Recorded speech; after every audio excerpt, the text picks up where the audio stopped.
Tara, luto tayo. Ginisang sayote para sa cooking ideas natin.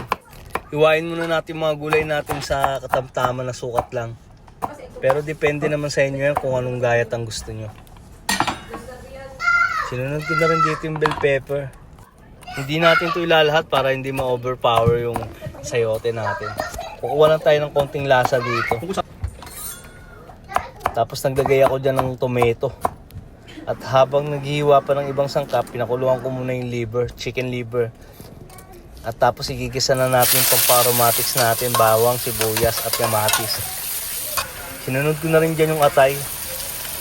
Tapos yung sayote. Ilaglag ko na rin dyan yung carrots. Sinangkutsa ko lang to saglit. Naglagay lang ako ng konting tubig dito para mapalambot natin yung gulay natin. Sabay tinimplahan ko na ng patis, paminta at pampalasa. Naglagay din ako ng soy sauce para medyo kumulay yung gulay natin. Papakuluan lang natin to ng 3 minuto. Makalipas ang 3 minuto, ilaglag na natin yung edamame natin, butter at bell pepper. Luto na tong gulay natin. Tara, okay na to. Plating na tayo dito. Tara, kain tayo. Ginisang sayote na may magic beans para sa cooking ideas natin for today's video. Maraming salamat sa panonood.